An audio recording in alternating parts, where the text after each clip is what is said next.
ইসলাম হইল নূর, কুফর হইল জুলমাত। মানে বাংলা যদি করি, ইসলাম শব্দের অর্থ হইল আত্মসমর্পণ, টোটাল স্যালেন্ডার।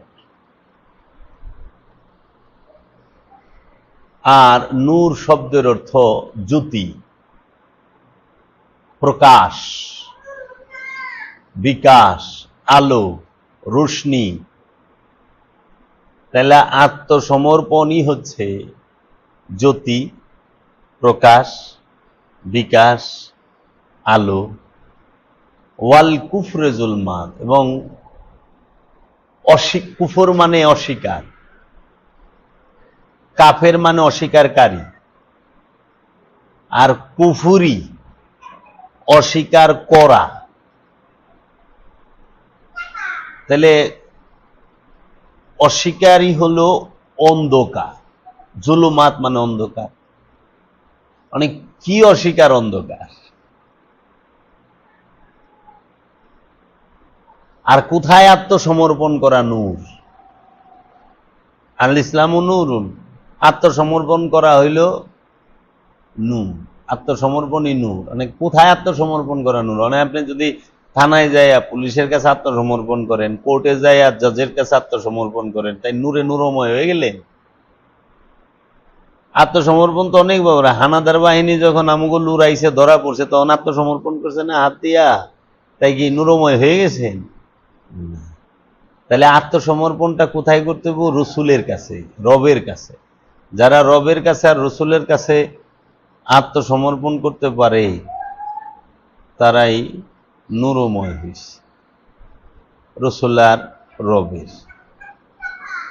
এখন আপনি নিজের কাছে নিজে আত্মসমর্পণ করলেন, হবে? নিজের ইচ্ছার কাছে নিজে আত্মসমর্পণ করলেন, হবে? হবে না। এর জন্য অস্বীকার, ওয়াল কুফরে জুলমা, কুফুর অস্বীকার করা হইল অন্ধকার। তো কুফুর কি? অস্বীকার। কারে অস্বীকার করা? অন্ধকার। রসুলকে অস্বীকার করা হইল অন্ধকার। রসুলের বাণীকে অস্বীকার করা অন্ধকার। রসুলের বাণী কোরআন, ইন্নাহু লা কাউলুন রাসূলিন কারীম, নিশ্চয়ই এই কোরআন সম্মানিত রসুলের বাণী। আবার রবের নাজিলকৃত বস্তুকে অস্বীকার করা হইল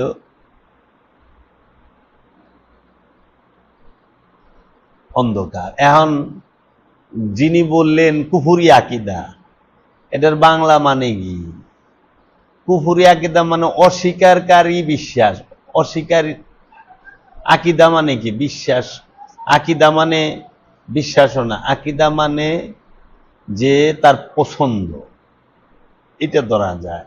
ঈমান অর্থ বিশ্বাস, আকীদা, ঈমান ও আকীদা পছন্দ, কিংবা তার যে স্বভাব চরিত্র, যে আকীদা। হ্যাঁ, ধরো এখন করলো এটা কুফুরি আকীদা, তো কি অস্বীকার করলাম? কুফুরি আকীদা মানে অভ্যাস, অস্বীকার করার অভ্যাস তাদের। আকীদা মানেই অভ্যাস। আদাত মানে স্বভাব, আদাত আরেকটা হইল ফিতরাত। ফিতরাত মানে স্বভাব, আদাত মানে অভ্যাস। আদাত থেকেই আকীদা, মানে অস্বীকারের অভ্যাস তাদের। এটার অনেক বড় ককটেলের মতো মনে করে। কি রে মানা বুঝেন, ওই যে একটা শব্দ মুখস্থ করে লিছে আরবিতে, মানেটাও খোঁজে না, বুঝে না। এই এখন কথা হইল, আমরা মুসলমান, ইসলাম ধর্মের মূল স্তম্ভ হচ্ছে 5টি, মূল পিলার হচ্ছে 5টি। এই 5টি স্তম্ভের মধ্যে ঈমান হইল জমিনের মতো, আর নামাজ, রোজা, হজ, যাকাত এটা হইল খুঁটির মতো, পিলার। মানে যার ঈমান আছে তার জন্য বলছে সালাত,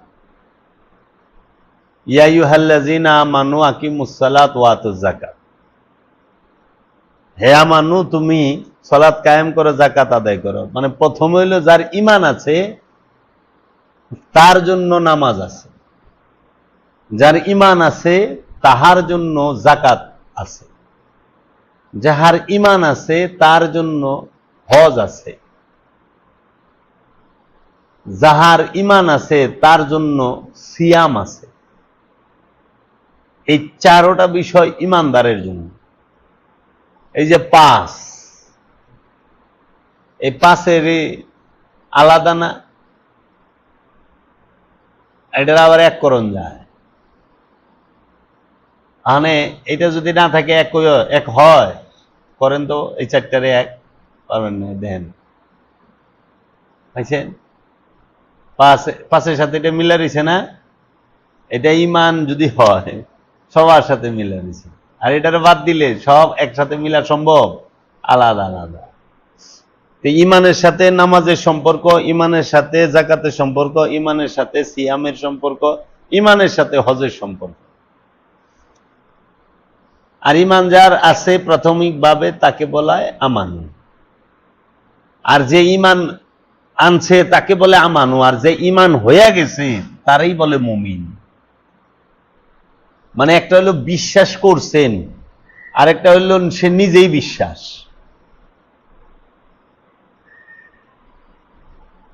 বুঝছেন? একটা হইল দেখা, আর একটা হইল দৃষ্টি। দৃষ্টি যার আছে সে সবই দেখে, দৃষ্টি দিয়ে সব দেখে।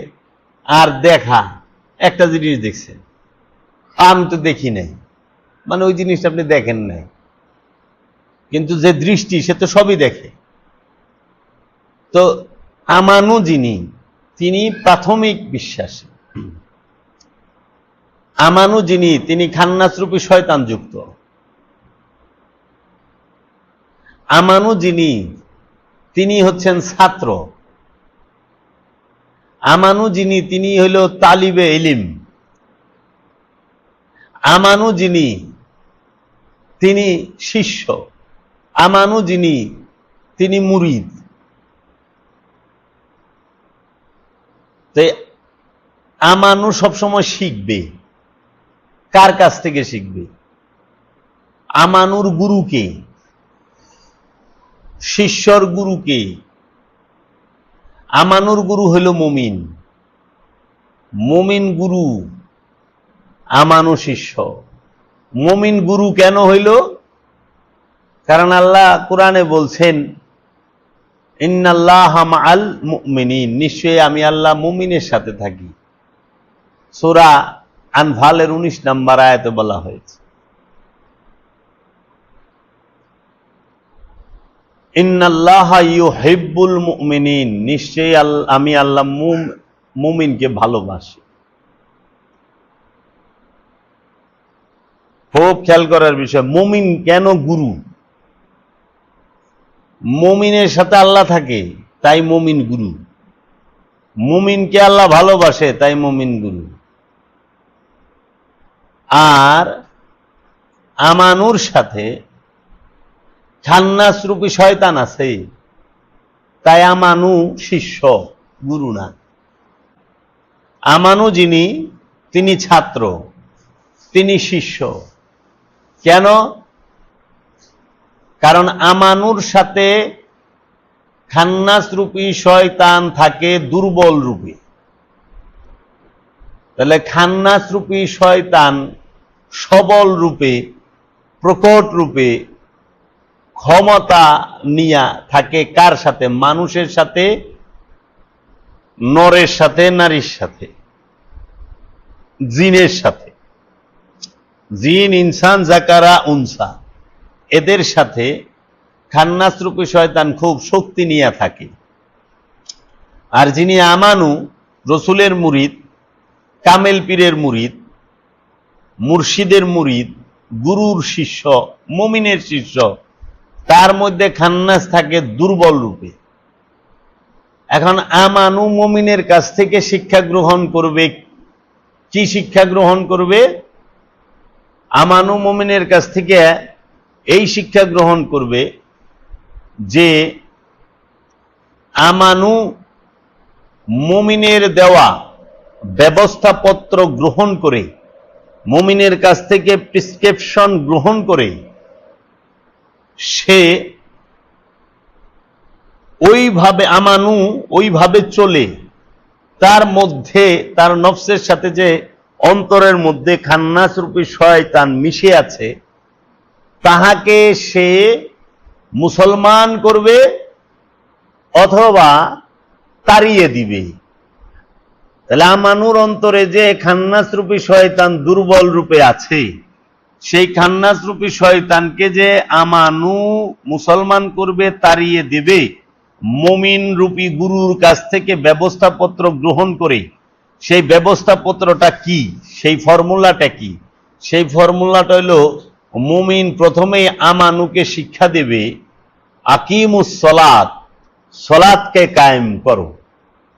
সলাতের দায়েমি সলাত কায়েম করার মাধ্যমে, সর্বক্ষণ সলাতের উপরে অবস্থান করার মাধ্যমে নফস থেকে খান্নাস রূপী শয়তানকে মুসলমানও করা যায়, আবার তাড়িয়েও দেওয়া যায়। খান্নাসকে কিন্তু হত্যা করা যায় না, নয় মুসলমান করতে হবে, নয় তাড়িয়ে দিতে হবে। হত্যা করার কথা সারা কোরআনের নাই, মুসলমান করার কথা আছে। এখন মুসলমান কি নফস হবে, না মুসলমান আমিত্ব নামক খান্নাস হবে? আপনার মধ্যে যে আমিত্ব আছে সে মুসলমান হবে, না আপনার মধ্যে যে নফস আছে সে মুসলমান হবে? প্রশ্ন হইল এইটা। তো নফস যিনি, সে তো আল্লাহর সিফাতি নূর। নফস আগুন থেকেও সৃষ্টি হয় নাই, সে পানি থেকেও সৃষ্টি হয় নাই, সে মাটি থেকেও সৃষ্টি হয় নাই, সে বায়ু থেকেও সৃষ্টি হয় নাই। নফস সে সৃষ্টি হয়েছে আল্লাহর রব্বুল আলামিনের সিফাতি নূর হতে। নফস সে নূর, আলো, জ্যোতি, আল্লাহর সর্বশ্রেষ্ঠ সিফাতি নূর। আর যে জিসিম, দেহ, তন, এই বডি, আরবিতে বলে জিসিম, বাংলায় বলে দেহ, উর্দু বলে তন, তারপরে বাদান, তান, বাদান, দেহ, বডি, জিসিম, এইটা সৃষ্টি করছে আল্লাহ চার জিনিস দিয়া। সর্বপ্রথম কি? বায়ু, তারপরে কি? অগ্নি, তারপরে কি? পানি, তারপরে কি? মাটি। চার জিনিস, চার তত্ত্ব দিয়া দেহ সৃষ্টি। আর ওই চার তত্ত্বের উপরে আল্লাহ রব্বুল আলামিন তাহার সর্বশ্রেষ্ঠ যে সিফাত, গুণাবলী, যে সৃষ্টি জগতে আর কেউ করতে পারে না, যে সৃষ্টি একমাত্র জুল জালাল করেন, যে সৃষ্টি একমাত্র গফুরুর রহিম করেন, যে সৃষ্টি একমাত্র রব্বুল আলামিন করেন, সেটাকে বলা হয় নফস। আর এই নফসকে আল্লাহ রব্বুল আলামিন এই চার বস্তুর উপরে বসায়া দিলেন। সেই নফস সে বায়ুর উপরে বসে রয়েছে, অগ্নির উপরে বসে আছে, পানির উপরে বসে আছে, মাটির উপরে বসে আছে। আবার এই যে বায়ু, অগ্নি, পানি, মাটি, এই চার বস্তু দিয়ে যে জিসিমটা, যে দেহটা, যে বদনটা, যে তনটা তৈরি করছে, এটার মধ্যে আবার আল্লাহ রব্বুল আলামিন 18টা মুকাম রাইখা দিছে। এটার মধ্যে আবার 9টা ইন্দ্রিয় দ্বারপথ রাখছে। ওই 9 ইন্দ্রিয় দ্বারপথের উপরে এই যতগুলো অঙ্গ প্রত্যঙ্গ আছে সবগুলোর উপরে আল্লাহ রব্বুল আলামিন আল্লাহর যে মহা শ্রেষ্ঠ সিফাতি সৃষ্টি, যে নফস, যে প্রাণ, তাকে অঙ্গ প্রত্যঙ্গের উপরে বসিয়ে দিলেন।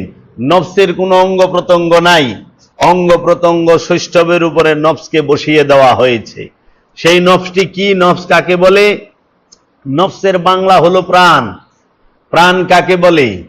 মানবীয় ইন্দ্রিয় অনুভূতির বিচিত্র গতি প্রবাহকে বলা হয় নফস তথা প্রাণ। আপন মানবীয় ইন্দ্রিয় অনুভূতির বিচিত্র গতি প্রবাহকে বলা হয় প্রাণ। এই প্রাণ সে এই 5-4 তত্ত্বের উপরে, বায়ু, অগ্নি, পানি, মাটির উপরে অবস্থান করে কতকাল। এটার উপরে আল্লাহ বসিয়ে দেয়, তখন জীবন সঞ্চালন হয়।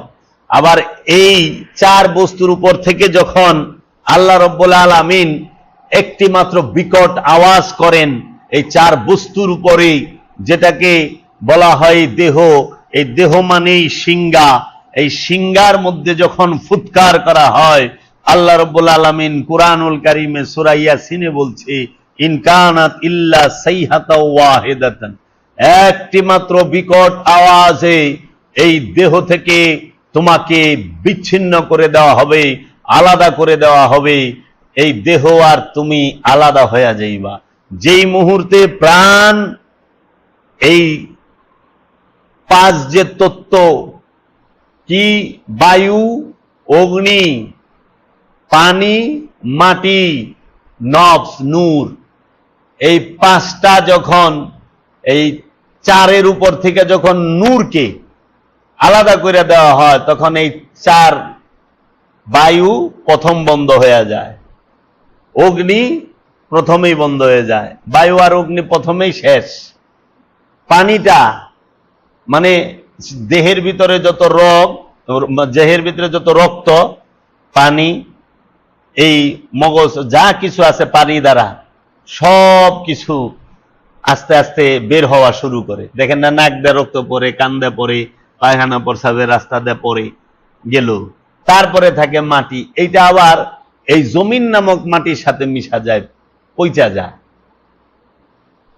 তাইলে যেই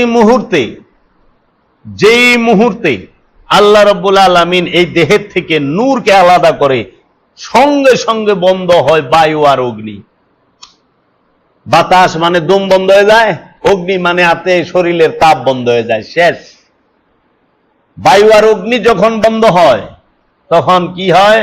দেখা বন্ধ, শোনা বন্ধ, বলা বন্ধ, ডাকা বন্ধ, হাঁটা বন্ধ, চলা বন্ধ, ধরা বন্ধ, প্রস্রাব পায়খানা টোটাল স্টপ। এখন 2টা জিনিস পচবো, পানিরটা পানিতে চলে যাবে, পানির সম্পর্ক পাতালে, যার সাথে যার সম্পর্ক সে তার কাছে জায়গা। অগ্নি, তার সম্পর্ক সূর্যের সাথে উপরে, এর জন্য আগুন নিচে ধরাইছেন, উপরে উঠে।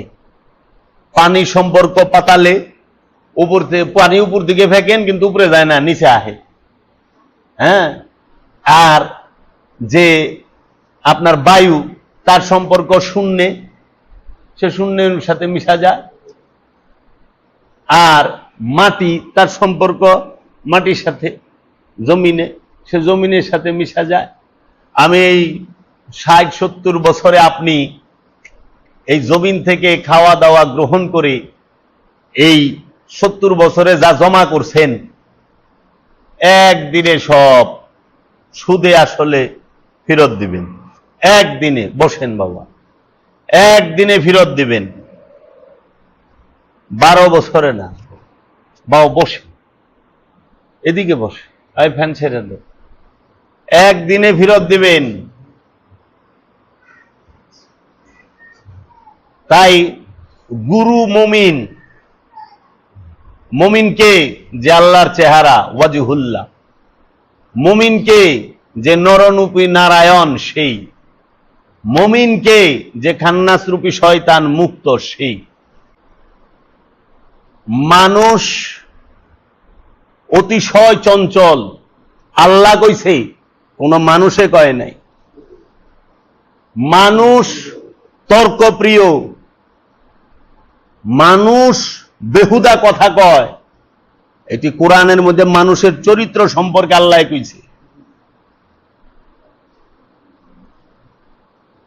এই মানুষ ভালো না,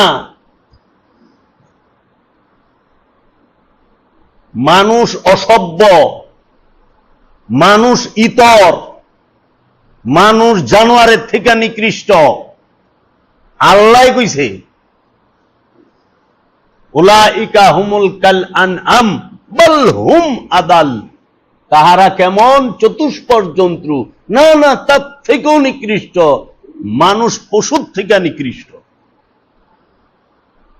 ইন্নাল ইনসানা খুলিকা হালুওয়ান, আল্লাহ কইছে মানুষ বখিল।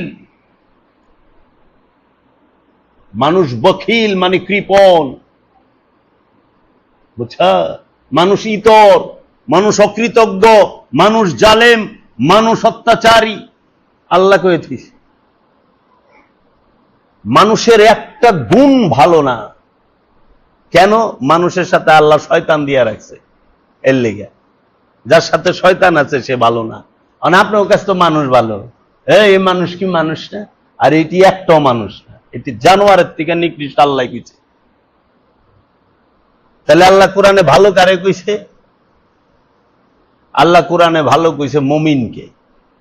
আল্লাহ কোরআনুল কারিমে ভালো কইছে মুহসিনিনকে। মুমিনও কিন্তু মানুষ রূপেই, কিন্তু মানুষ না। মুমিন মানুষ রূপে কিন্তু মানুষ না। মুমিন আল্লাহর বন্ধু, মুমিনের সাথে আল্লাহ থাকে, মুমিনের সাথে মুমিনকে আল্লাহ ভালোবাসে, মুমিনকেই আল্লাহ ইমাম বলছে। এই মুমিন রূপী যে ইমাম, তাকেই ডাকা হবে কিয়ামতের দিন প্রত্যেক নফসের সাক্ষীদাতা হিসাবে। সূরা বনী ইসরাঈলে বলছে ইয়াউমা নাদউ কুল্লা উনাসিম বিইমামিহিম, প্রত্যেক নফসকে তার ইমাম সহ ডাকা হবে। সূরা মুমিনুনে এই মুমিনকে ইমাম বলে সম্বোধন করা হয়েছে। তাহলে আমানু আর মুমিন, আসমান আর জমিন তফাৎ। আমানু আর মুমিনের মধ্যে রাত আর দিনের মতো তফাৎ। আমানু আর মুমিনের মধ্যে অন্ধ আর চক্ষুমানের মতো তফাৎ।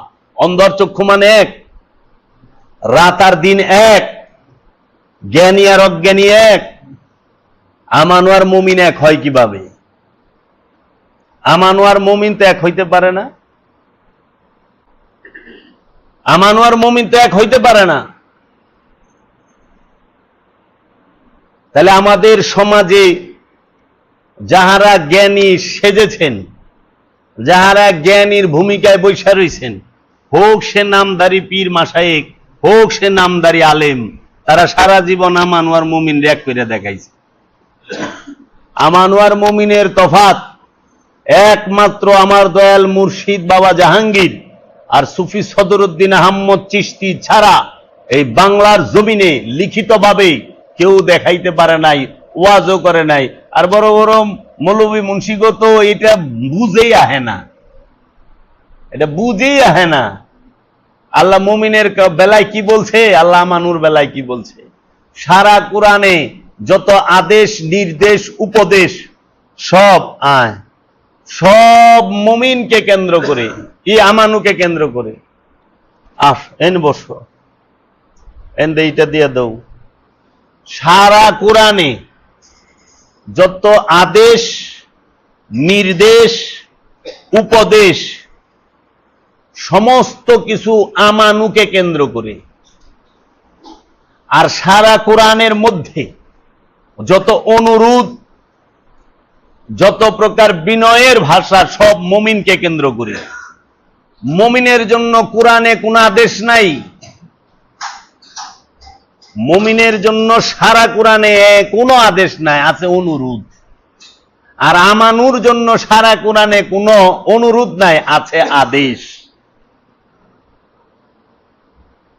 আর এই আমানু এবং মুমিনেরও, আমানু তো অনেক দূরের কথা। মুমিনের পিতার নাম হইল রসুল, নবী।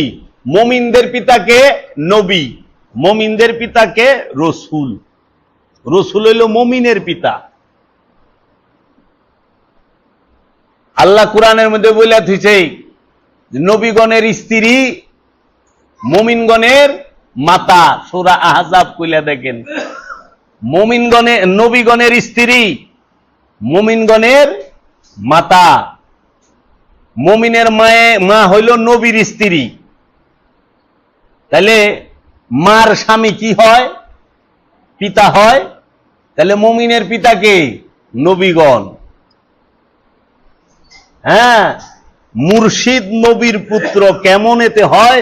ফলে কিন্তু পুত্র বটে, মুখে বলা নয়।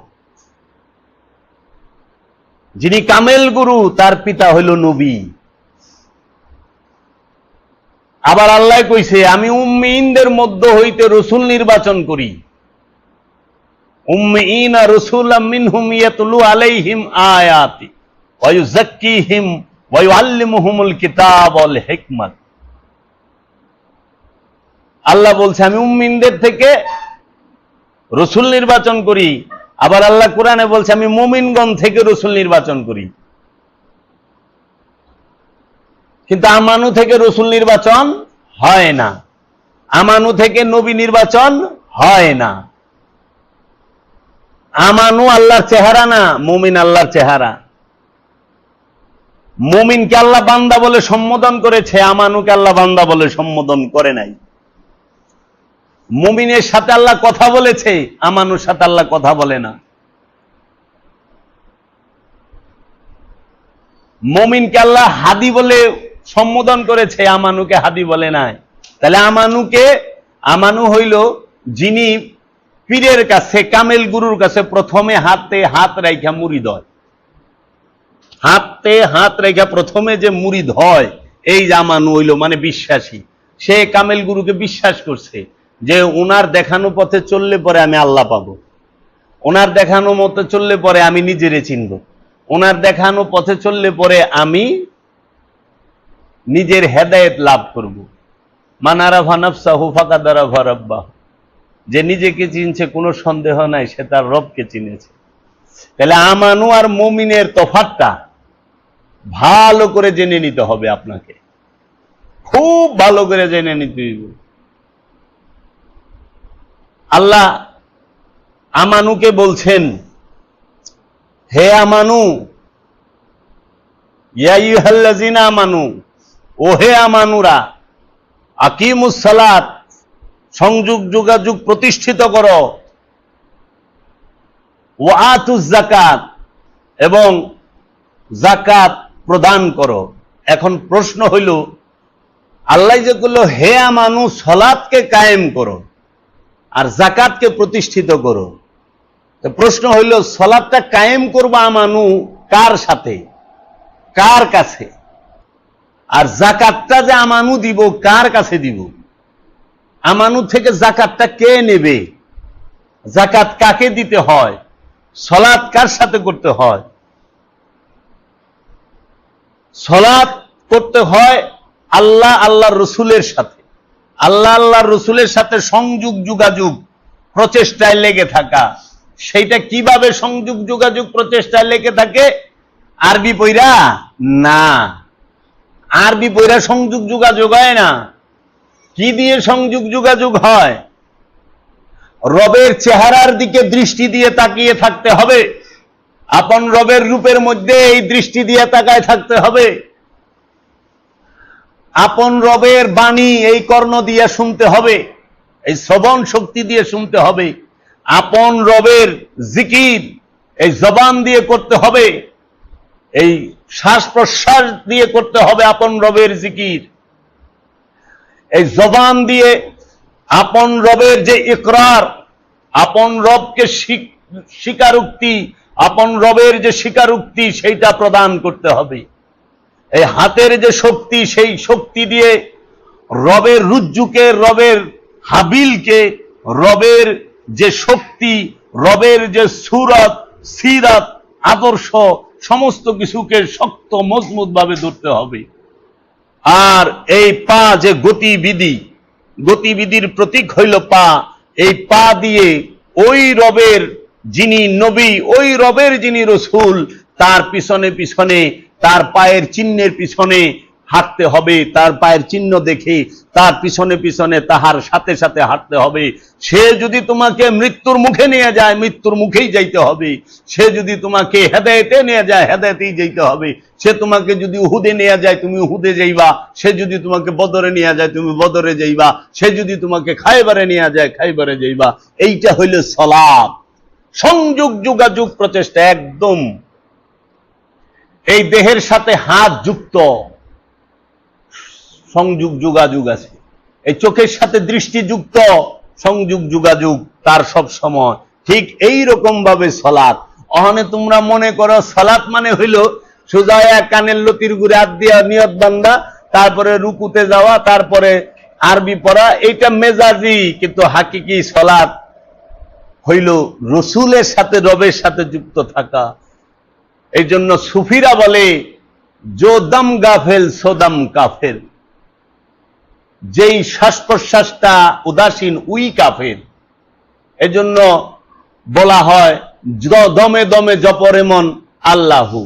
কিন্তু এইটাও একটু সাধারণ স্তরের কথা। দমে দমে জপরে মন, আপন গুরুর নাম, আপন গুরুর রূপ, আপন গুরুর জিকির, ওইটা কইতে ডরায়। আবার ওহাবিরা যদি সেটা যায়, দরবার যদি ভাঙ্গা ভালায়, এত সুন্দর করে দরবার সাজাইছি, ভাঙ্গা হালাইলে যাম গুই, এর লেগা ফাঁকি মারে। ফাঁকির কাম এহেনে চলে না, যা আমি চালাই না, এই স্পষ্ট কথা। এই আমানু মুমিনের তফাৎ নিয়ে বসার জন্য বাংলাদেশের সর্বশ্রেষ্ঠ আলেমদেরকে এখনো আমি আহ্বান জানাই। যদি কোনো বিখ্যাত আলেম থাকে বাংলাদেশের, যিনি গ্র্যান্ড মুফতি, তারই সিদ্ধ আহ্বান জানাইছি, আসার সাহস পায়। একজন আইছিল আমানু আর মুমিনের তফাৎ লয়ে, মনে আছে একবার এক হুজুরের শিষ্য কই বিষয়ই বুঝি না, আলোচনা কি করু। কারণ এটা হলো দর্শনগত বিষয়, এটা কখনোই গ্রামারের বিষয় না, ভাষার বিষয় না। যে ভাষা, এটা হলো দর্শন, এটা হলো ভেতরগত বিষয়। আমানু আর মুমিন, এটা হলো বিশ্বাসের স্তরের বিষয়, লেয়ারের বিষয়। কাজেই এই জায়গায় যে না ডুবছে সে পাইব না, সে বুঝবো না। আমানুকে শয়তান ধোঁকা দিতে পারে এবং ধোঁকা দেয়, মুমিনকে শয়তান ধোঁকা দিতে পারে না। আবার কোরআন এরকমও বলছে যে উঁচু স্তরের আমানু যারা বিশ্বাসী, উঁচু স্তরের মানে জাবরুত মুকামে যে যায় রইছে, লাহুতে যায় নাই, জাবরুতে, ওই আমানুকেও শয়তান ধোঁকা দিতে পারে না। শয়তান ধোঁকা দেয় মানুষকে, শয়তান ধোঁকা দেয় ওই জিনকে। মানুষ আর জিন শয়তানের ধোঁকায় 24 ঘন্টা পইরা থাকে। আর সাধারণ যারা আমানুর স্তরে প্রাথমিক, তাদেরকেও ধোঁকা দেয়। অনেক সময় শয়তান বয়ে থাকে, হ্যাঁ, এই আমানুগ ভিতরে, মুরিদের ভিতরেও শয়তান বয়ে থাকে, ওই খোঁচা দেয়, কিরে হ্যাঁ তোর পীরে কইতাছে আল্লাহ আল্লাহ, আর তুই দিহি খালি কস হ্যাঁ মুর্শিদ মুর্শিদ, এটা ঠিক, তুই ওইটা কর। কিন্তু এটা বুঝে না খাজা গরিবে নওয়াজের জিকির আর তাহার মুরিদের জিকির এক না, এক না। কাজেই বাবা, আমানুর বিষয়টা, মুমিনের বিষয়টা স্পষ্ট ধারণা থাকতে হবে আপনার।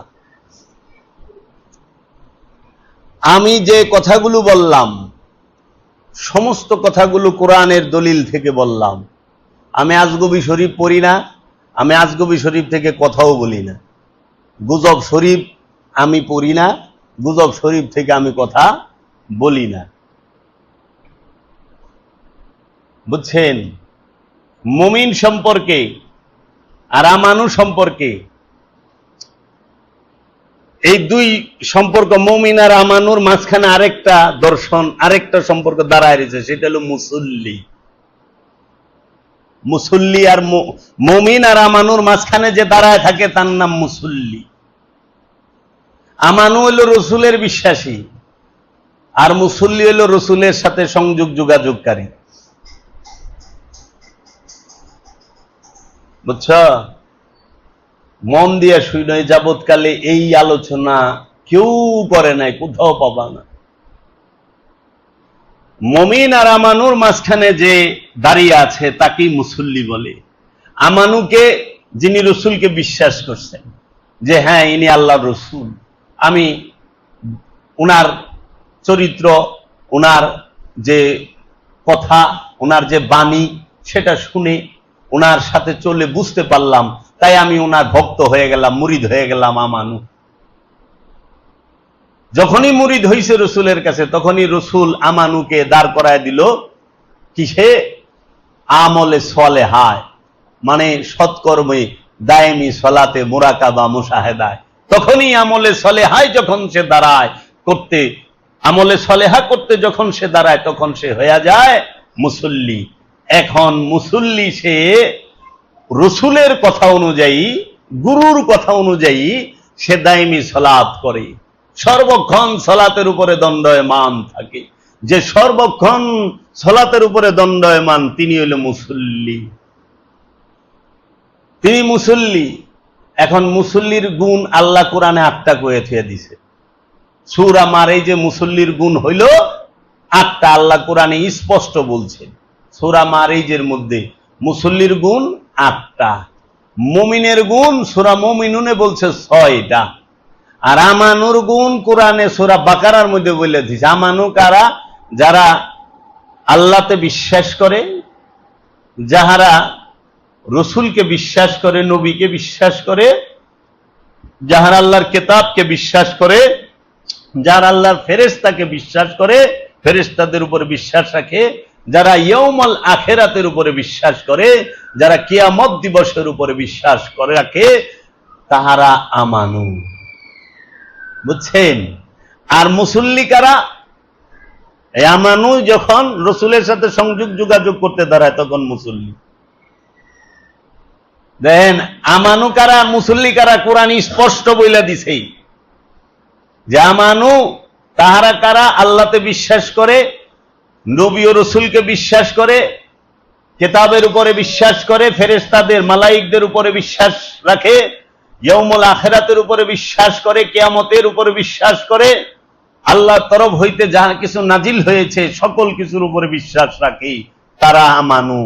আর এই আমানু যখন আল্লাহর রসুলের হাতে হাত দিয়া বায়াত গ্রহণ করে মুরিদ হয়, তখন সে রসুলের কাছে থেকে যে প্রেসক্রিপশন, ব্যবস্থাপত্র পায়, আল্লাহর রসুল বলে ইয়া আইয়ুহাল্লাযিনা আমানু, হে আমার মুরিদ, হে আমার শিষ্য, হে আমার ছাত্র, হে আমার বিশ্বাসী, তুমি আকিমুস সালাত, তুমি সালাতকে কায়েম করো।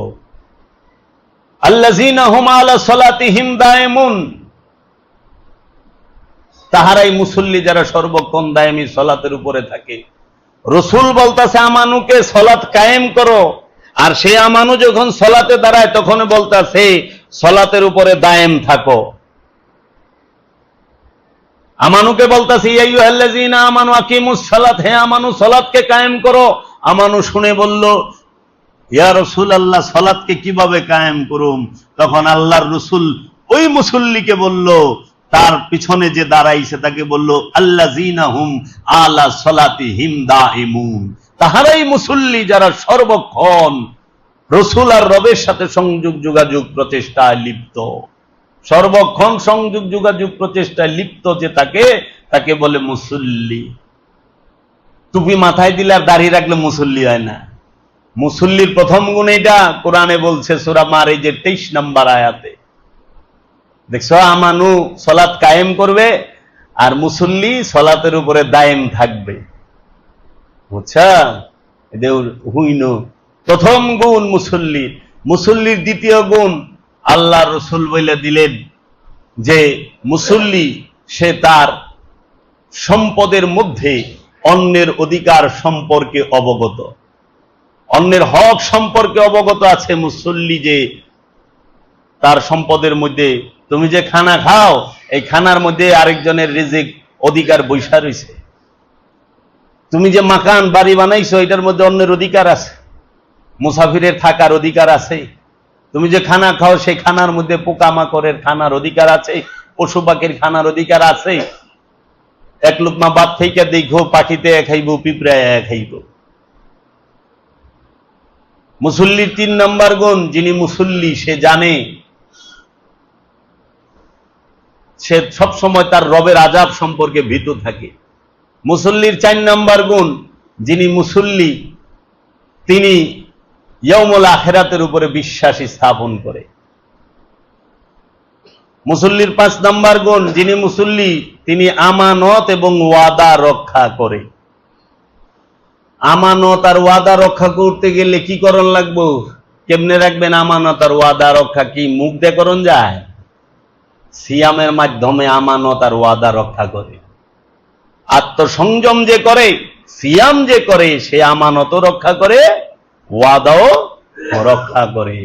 কারণ সিয়াম মানেই সংযম, আত্মসংযম করে চলে। এই আমানত জাহেরি বাতিনি দুইটাই আছে। মুসল্লির 7 নম্বর গুণ, যে মুসল্লি, এই মুসল্লির 6 নম্বর গুণ, যে মুসল্লি সে তার লজ্জা স্থানকে হেফাজত করে। লজ্জা স্থানকে হেফাজত করে। লজ্জা স্থান মানে আপনার কখনোই নিচের পার্ট না। লজ্জা স্থান মানে আপনার দৃষ্টি আর মস্তিষ্ক। এই মস্তিষ্ক আর হইল নজর। এই নজরকে যে হেফাজত করে, আর যে এখানে স্মৃতি জমা থাকে, মস্তিষ্ক কয় তারে। এই স্মৃতি যারা অনেক কিছু জমায় রাখছেন না, ছোটকালে কে গাইলাইছে ওটাও তো আছে স্মৃতিতে। হ্যাঁ, কেরা কোনা ঘাত করছে, কে আমার কাছে বিয়া দেয় নাই, কে আমার বিয়া দিবার চাইছিল, সব জমা রয়েছে স্মৃতিতে। এই জন্য নজর আর স্মৃতি এই দুইটারে মিলায় কয় মস্তিষ্ক। যে মস্তিষ্ককে হেফাজত করে মুসল্লি, সে তার লজ্জা স্থানকে হেফাজত করে। নজর আর স্মৃতিকে বলা হয় লজ্জা স্থান। বুঝছেন? এটারে হেফাজত করেন, দেন এটা ঢাকা, কিছু দেখা যায় না। আর সব ডাকছেন, এটা খুলে রাখছেন, সবই তো দেখা যায়। তো লজ্জা স্থান হেফাজত করলেন কই থেকে, আর পর্দাই করলেন কই থেকে? পর্দা যারে করবেন হেই তো খুললা। এই যে দেখেন চোখ, পর্দা তো দিবেন চোখে, নজরে, অনেক পর্দা দিয়ে দিচ্ছেন পুরা শরীরে। যেটার মধ্যে পর্দা থাকানোর কথা ওইটা পর্দাই নাই। ওইটার পর্দা তার গুস্ত দেয় করে না, মানে লোভ তার গুস্ত দেয় করে না, লোভ করে নজর দিয়া। নজর দিয়া দেখে, লোভ আইসা পড়ে। অহংকার করে কি দিয়া? যা জমা রাখছে তা দিয়ে অহংকার করে। বিদ্যা জমা রাখলে বিদ্যা লয়ে অহংকার করে। রূপ ধরে রাখছে, রূপ লয়ে অহংকার করে। হিংসা ধরে রাখছে, ওই যে সম্পদ ধরে রাখছে, সম্পদ লয়ে অহংকার করে। সম্পদ জমা করছে না, তুমি যা জমা করছো ওইটা লই তো অহংকার করবা। বুঝা নাই? দেও না, যারা আরবি একে জমা করে রাখছে, আরবি লয়ে কি অহংকার। এরাই মানুষ, আর সব দইঞ্চা মানুষই না, এরকম ভাবে নিজের। হ্যাঁ, তাহলে এই যে লজ্জা স্থানকে হেফাজত করে। মুসল্লির 7 নম্বর গুণ, মুসল্লি তার সাক্ষ্য দানে অটল থাকে। মুসল্লি মিথ্যা সাক্ষী দেয় না। আর এখন তো ইমাম সাহেব মিথ্যা সাক্ষী দেয়, মুসল্লি তো ছাড়েন। মানে ইমাম সাহেব মিথ্যা সাক্ষী দেয়, মুসল্লির হাল কি? মুসল্লি তখন ইমুন হয়ে গেছে গা, অহংকার যে বেজাজি মুসল্লি। মসজিদের মাইকি চুরি করে লয়ে যায়, সাইজা ঢুকে মুসল্লি মসজিদের মোটর চুরি করে লেগেছে। ওখানে সাইজা গেছে মুসল্লি, যা মসজিদের ভিতরে জুতা ফেকা ফেকি মারা মারি লাগায় দিছে। মসজিদের ভিতরে মুসল্লি সাইজা গেছে, একজনের কূপ দেখাইটা হালাইছে। মসজিদ ইমামের নামাজ পড়াই বলছিল কিছুদিন আগে, কই জানি ঘটলো। হ্যাঁ, চাঁদপুরে। হাই রে চাঁদপুর। এই যে ঘটনা। মুসল্লির শেষ গুণ কি? মুসল্লি তার সালাতকে হেফাজত করে। কোরআন, মুসল্লি কোরআনের বাণী, শব্দ। মুমিন কোরআনের শব্দ, আমানু কোরআনের শব্দ। তাহলে আমানু আর মুমিনের মাঝে যে মুসল্লির রূপ দাঁড়ায় রয়েছে, মুসল্লির 8 গুণ সূরা মার এই যে 23 নম্বর আয়াত থেকে নিয়ে একদম 36 নম্বর আয়াত পর্যন্ত বইলা থইছে, সেইটা পরেই নেই, জানেই না। এখন আমরা কি করি? আমাকে ইমন নামাজ শিখাই দিছে যে আমরাই ইমাম হয়ে যাই, আমরাই মুসল্লি হয়ে যাই, আমরাই আমানু হয়ে যাই, তাই না? বাড়িতে যখন যায় নামাজ বিছাই একা নামাজ পড়েন, আপনি ইমাম, আপনি মসজিদ, আপনি মুসল্লি, আপনি আমানু। এটা কি সম্ভব? এটা কি হয় কোনদিন? মুমিন সে সালাত শিখাবে, আমানু সে সলাৎ শিখবে, মুসল্লি সে সলাৎ সর্বক্ষণ করবে। মুমিন মুসল্লিকে সলাৎ শিখায়। মুমিন হইল ইমাম, মুসল্লি সে মুসল্লির বাংলা কি? যোগী। বুঝছেন? মুসল্লির বাংলা কি? যোগী, সাধক। বাংলা করলে তো আবার আমাকে বিপদ আছে, কারণ এখনকার যারা আমরা নামদারি মুসলমান বাংলা শব্দই সহ্য করা পারি না। কই বাংলা শব্দ করলে কইটা হিন্দু। বাংলা কি হিন্দু? শ্রী শ্রী লেখলেই কয় হিন্দু। শ্রী শ্রী মা এটা বাংলা শব্দ। জল কইলে কয় হিন্দু, জল হইলো বাংলা শব্দ। কেদারা কইলে কয় হিন্দু, কেদারা হইলো বাংলা শব্দ। কেদারা মানে সিয়ার, জল মানে পানি, পানি হইলো উর্দু শব্দ।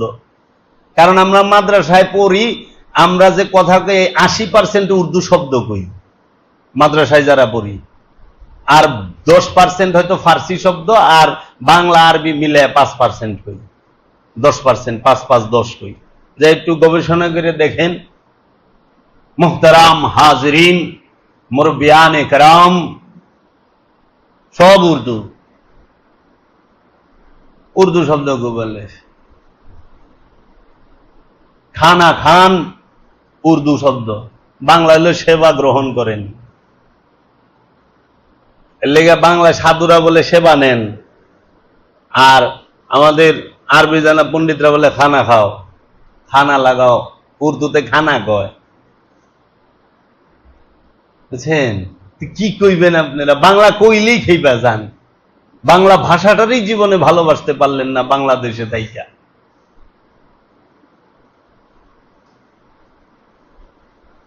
বুঝতেই চায় না। নববর্ষ কইলেই বলে শেরিক হয়ে যায়। আমরা কই আহলান সাহলান, মারহাবা মারহাবা, বাংলাদেশ জিন্দাবাদ। জিন্দাবাদ হলো উর্দু শব্দ। জিন্দাবাদ, নারায়ে তাকবীর এটা উর্দু, জিন্দাবাদ এটা উর্দু। নারায়ে তাকবীর মানে জোরে উচ্চ স্বরে বলো, নারা বলো। নারা মানে উচ্চ স্বরের বলো, শব্দ উচ্চারণ করো উচ্চ স্বরে। নারায়ে তাকবীর, তাকবীর মানে কি? শব্দ বাক্য উচ্চারণ করো। নারায়ে, নারায়ে জোরে লম্বা করে টানো, আল্লাহু আকবার। তো আমানু আর মুমিনের তফাৎ বুঝে না। মুমিনে মুনাজাত করে বলে আল্লাহ আমারে মাফ করে দাও। তো তুই মাফ না পাইয়া ইমাম হইলি কেমনে? তুমি ক্ষমা না পেয়ে ইমাম হইলা কেমনে? আবার ওখানে অনেক ইমাম সাহেব যখন বলৎকার করে ধরা খায়, কয় হুজুর আপনি কামটা কেমনে করলেন? এটা একটা কাম করছেন। তাই আমি করি না, শয়তানের ধোকায় করে ফেলেছি, শয়তান করাইছে। মুমিন রে শয়তান ধোকা দিবার পারে না, ইমাম রে শয়তান ধোকা দিবার পারে না। যারে শয়তান ধোকা দেয়, যার মধ্যে শয়তানের ধোকায় পড়ে যে ইমাম কাম করে, বুঝতে হইব সে ইমাম হয় নাই, সে আরবি জানা ইমাম হইছে, আল্লাহর রসুলের নিযুক্ত ইমাম হয় নাই, খান্নাস মুক্ত ইমাম হয় নাই, আরবি যাই না ইমাম হইছে। তা আরবি পড়া তো সবাই প্র্যাকটিস করলে পড়া পারে। আর কি কইবেন? ইমাম রে শয়তান ধোকা দেয়া পারে না, মুমিন রে শয়তান ধোকা দেয়া পারে না, উঁচু স্তরের আমানুরও শয়তান ধোকা দেয়া পারে না। এরা ইচ্ছাকৃত যাহা করে, মুমিন খাইলেও ওইটাই ইবাদত, মুমিন ঘুমাইলেও ওইটাই ইবাদত, মুমিনের ঘুমটাও ইবাদত, মুমিনের খাওয়াটাও ইবাদত, মুমিনের দেখাটাও ইবাদত, মুমিনের সমস্ত কিছুই ইবাদত। যেই পর্যন্ত এই বিষয়গুলো না বুঝতে পারবে, মুমিন মানে কি, মুমিন অর্থ কি? পরিপূর্ণ বিশ্বাসী। আমানু অর্থ কি? প্রাথমিক বিশ্বাসী। মুসল্লি অর্থ কি? সাধক, যোগী। যোগী কারে কয়? যে নিজের নফসকে রবের সাথে যুক্ত করার প্রচেষ্টায় লিপ্ত, যে নিজেকে রবের সাথে যুক্ত করতে ব্যস্ত, লিপ্ত, প্রচেষ্টা। তখন কেন নিজেকে রবের সাথে যুক্ত করতে চায়? সে কি রব থেকে আলাদা হয়ে রয়েছে? হ্যাঁ। কেন আলাদা হয়ে রয়েছে? রব আর নফসের মাঝখানে খান্নাস রূপী শয়তান দেয়াল হয়ে দাঁড়ায় রয়েছে, পর্দা হয়ে দাঁড়ায় রয়েছে। যেই দিন খান্নাস রূপী শয়তান নামক পর্দাটাকে ছিঁড়ে ফেলতে পারে সাধক, ওই দিন তার নফসের সাথে তার রবের সংযোগ যোগাযোগ, তার নফসের সাথে তার রসুলের সংযোগ যোগাযোগ হয়ে যায়। বিষয়গুলো বুঝতে হবে বাবা। এর জন্য ওই কয়টা আরবি শব্দ মুখস্থ কইরা দর্শনগত বিষয়টা, নিগুড় রহস্যময় বিষয়টা বুঝতে পারে না, না বুঝা ওই কয়টা শব্দ মুখস্থ কইরা, তথ্য মুখস্থ কইরা আওড়াইলে সারা জীবন আপনি কিছু কথা এবং যুক্তি তর্ক দিয়া হারাই দিতে পারবেন মানুষকে। আপনার সাথে কেউ পারে না যুক্তি তর্কে। আপনি অনেক পাণ্ডিত্য অর্জন করেছেন, কিন্তু বুকে হাত দিয়ে বলেন তো আপনি কি তৃপ্তি পাইছেন, স্বাদ পাইছেন, সত্যকে পাইছেন? না। তাই আমার দয়াল বাবা জাহাঙ্গীর, আমার মুর্শিদ কেবলা ও কাবা বলছেন যে বাবা, কিছু কথা শিখা যুক্তি তর্কে তোমার সাথে কেউ পারে না, অনেকের হারায় দাও। এটা তোমার আত্মতৃপ্তি, তোমার নিজের একটা অহমিকা বাড়ে, কিন্তু তুমি কিন্তু স্বাদ তৃপ্তি পাও নাই, নিজের নফসকে পবিত্র করতে পারো নাই, মুতমাইন হইতে পারো নাই, শান্ত হইতে পারো নাই। যার নফস মুতমাইন সে হইল জান্নাতি, আল্লাহর বান্দা, সেই মুমিন। অহনে দিহি যে ইমামতিও করে মাদ্রাসার মুহতামিমও, হ্যাঁ আবার ফেসবুকে একবার কি গুনার থেকে বাসনের লগে দ্বিতীয় হাঙ্গা করেছি। কি কয় ইমাম সাহেব আবার গুনাহ করেনি, ইমাম সাহেব যা করবো ওইটাই তো ইবাদত, ওইটাই অনুসরণীয়, ইমামকেই তো অনুসরণ করতে হবে কোরআন দর্শনে। ইমাম সাহেবেরই বলে গুনাহ জায়গা, এর লেগে দ্বিতীয় হাঙ্গা করিচ্ছে। হাঙ্গা মানে নিকাহ, নিকাহ মানে বিয়াহ। আমরা ঢাকায় আসলে হাঙ্গা কই। হ্যাঁ, গুনাহ থেকে বাঁচার লেগে দ্বিতীয় হাঙ্গা করছে, চিন্তা করে। তাইলে যারা বিয়া করে নাই হেরা গুনাহ থেকে বাঁচে কেমনে? বিয়ে তো অনেক মহাপুরুষও করে না, তাই না? গুনাহ থেকে বাঁচা নিলে অনেক বিয়েও করানো লাগবে। আর কত কারিশমা দেখাইবা তোমরা, কি কয় না কয়। তো যাই হোক, আমরা বুঝতে পারছি সে যে আরবি জানা ইমাম, নিজেরে জানা ইমাম না, রবকে জানা ইমাম না, রসুলকে জানা ইমাম না। তাই তো ফকির লালন বলছেন, নামাজ পড়ে বেহেশতে যাব, এই কথা মন সবাই ভাবো, রাসূল দর্শন কিসে পাবো, লালন শুধু ভাবে তাই, কোন নামাজে ও মুসল্লি খোদার দিদার হয়, বলো কোন নামাজে ও মুসল্লি খোদার দিদার হয়। সেই নামাজটা অবশ্যই দায়েমি নামাজ। দায়েমি নামাজে স্বভাবের পরিবর্তন হয়। লেবাস ধরলে মুসলমান হয় না। মুসলমান দেহর বিষয় নয়, দেহকে মুসলমান করতে হবে এই কথা কোরআন বলে না। নফসকে মুসলমান করতে হবে এই কথাও কোরআন বলে নাই। মুসলমান করতে হবে আপনার সুদূরকে, কলবকে, মনকে। মুসলমান হবে মন, কারণ আপনার যে নফস তথা প্রাণ সে আল্লাহর সর্বশ্রেষ্ঠ সিফাতি নূর। জাতের থেকে সর্বপ্রথম যে সিফাত মানে গুণাবলী সেটাই হলো প্রাণ। এর জন্য ওই নূর অপবিত্র হয় না। নূরের সাথে ময়লা মিললে, অপবিত্র মিললে তাকে অপবিত্র বলে। কামনা মিললে, নফসের সাথে কামনা, নূরের সাথে কামনা লাইগা রয়েছে, যেমন দেহের সাথে ময়লা লাইগা থাকে, কিন্তু দেহ ময়লা না, দেহের সাথে লাগছে ময়লা, পানিতে সাবান দাও যাইব গা। আবার এই দেহ চার জিনিস দিয়ে তৈরি, বায়ু, অগ্নি, পানি, মাটি। এই চারও বস্তু আল্লাহর তৌহিদ রাজ্যে বসবাস করে। আল্লাহ কইছে ওয়াশ-শামসু ওয়াল কামারু ওয়ান নাজমু ওয়াশ-শাজারু ইয়াসজুদান। আল্লাহ বলছেন ইউসাব্বিহু লিল্লাহি মা ফিস সামাওয়াতি ওয়া মা ফিল আরদিল মালিকুল কুদ্দুসুল আজিজুল হাকীম। আসমান জমিনের যাহা কিছু আছে সমস্ত কিছু আল্লাহ তাসবিহ পাঠ করে। এই মাটি, পানি, বায়ু, অগ্নি সবাই আল্লাহ তাসবিহ পাঠ করে। তারা তৌহিদে বাস করে, বায়ু তৌহিদে বাস করে, আগুনও তৌহিদে বাস করে, পানিও তৌহিদে বাস করে, মাটিও তৌহিদে বাস করে। তাইলে নফস নূর, সে অপবিত্র না, আল্লাহর সর্বশ্রেষ্ঠ সিফাত। আর বায়ু, অগ্নি, পানি, মাটি, এই সব আল্লাহর তৌহিদে বাস করে, এদের মধ্যে শয়তান নাই। তাইলে অপবিত্রটা কি? অপবিত্রটা হইল তোমার ভিতরের খান্নাস তথা কামনা। এই জন্য দেহ তৈরি বায়ু, অগ্নি, পানি, মাটি দিয়া, তো দেহের মুসলমান হওয়ার কিছুই নাই, কারণ দেহ তৌহিদে বাস করে, সে পূর্ব থেকেই মুসলমান, সৃষ্টিগতভাবে মুসলমান। আর নফস, সে নূর, সেও মুসলমান, মানে আত্মসমর্পণকারী। তাইলে মুসলমান না কে? সেটা হলো তোমার ভিতরের খান্নাস তথা কামনা, বাসনা, মোহ, মায়া, তোমার আমিত্ব, তোমার যে মন, তোমার যে অন্তর, তোমার যে কলব, সে না। এর জন্য মুসলমান করতে হয় কলবকে। তাই অন্তর, মন, কলব নরেরও আছে, নারীরও আছে, কিন্তু লিঙ্গ নরের আছে, নারীর নাই। আছে না? তাহলে তুমি সুন্নতে খাতনা দিয়ে তো ছেলেদের মুসলমান করাইলা, মেয়েদের কি করবা? হিজড়ারে কি করবা? হ্যাঁ, লেবাস দল্লা, মনে করো, হ্যাঁ, আপনি দাড়ি রাখলেন, বড় টুপি পিনলেন, পাগড়ি লাগাইলেন, পাঁচকুল্লি টুপির উপরে সবুজ পাগড়ি বাঁধলেন, হ্যাঁ, জুব্বা লম্বা পরলেন, পায়জামা টাকনুর উপরে পরলেন, মুসলমানি লেবাস ধরলেন। নারীরা কি করব?